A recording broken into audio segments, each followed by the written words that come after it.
Jail का तो मैं फनकार हो गया। मैंने टीम बड़ी अच्छी बना ली। आते मैंने सोचिए चले ना 1 महीने के अंदर ही मैंने तोहफा दे देना वो आपको बड़ा जबरदस्त। जो बदामी पागल है ना जिसने मेरे साथ ड्रामा किया, पता है ना, नाम ना लें, जैसे तेरे का भी दोस्त है।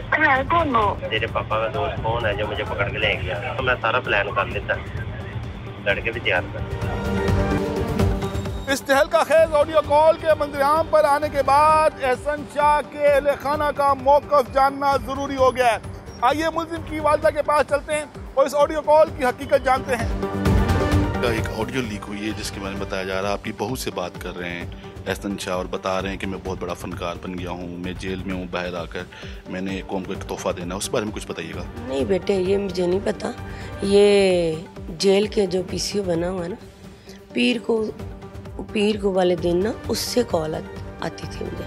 ये मेरा फ़ोन है बेटे, ये देख रहे हैं मुझे, इसमें कौन सी वीडियो ऑडियो कॉल है, बटनों वाला फ़ोन है। मैं ऐसे रख के बैठी रहती, यस कर रहा है तो मैंने फटाफट अपने बेटे का फ़ोन सुन लेना। आपकी बहू कहाँ है?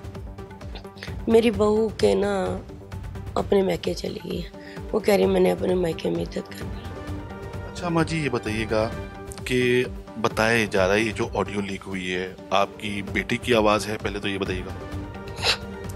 मैंने तो पहले बेटे इतने ही तकलीफ में हूँ, मैंने कुछ देखा नहीं कुछ सुना। मैं कुछ देखूं या सुनूं ये ना मेरा दिमाग ज़्यादा देता है ना मेरा दिल।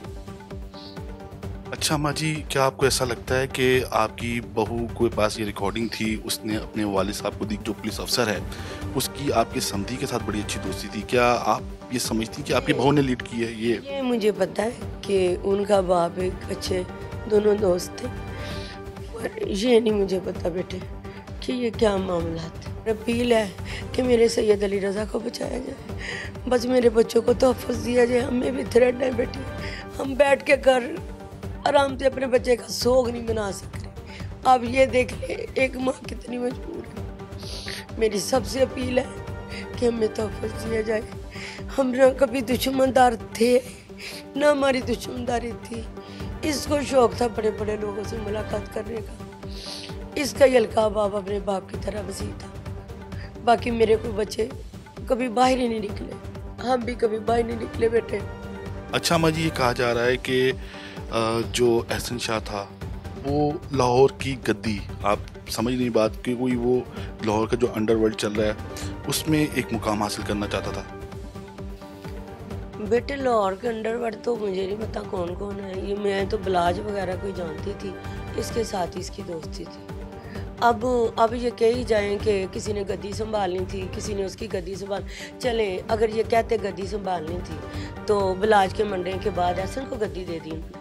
मुझे बताएं ना, कत्ल तो वो भी हो गया, कत्ल तो ये भी हो गया, अब दरमियान में बताएं मुझे कत्ल करवाने वाले कौन है? गद्दी तो उसको मिलती ना, ये उसको छोड़ देते, फिर मैं समझती कि लो भी गद्दी के लिए इसने किया। बेटे वो बेगुनाह है, वो बच्चे 14 साल से ऐसे थे उनमें से सुई नहीं निकलती थी। वो बच्चे बहुत दोनों बीबे थे, अल्लाह दोनों को करवट करवट जन्नत नसीब करे।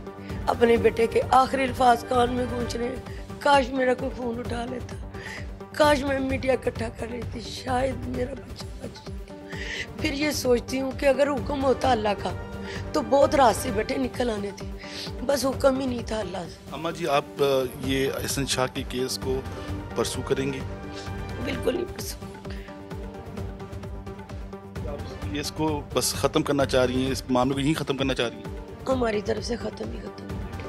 हम कौन सा जाके राइफलों वाले लेके बाहर खड़े हैं, जाएं जाके जिनको खतरा है वो राइफलों वाले लेके बाहर खड़े हैं, हमें किस चीज़ का बाहर खतरा?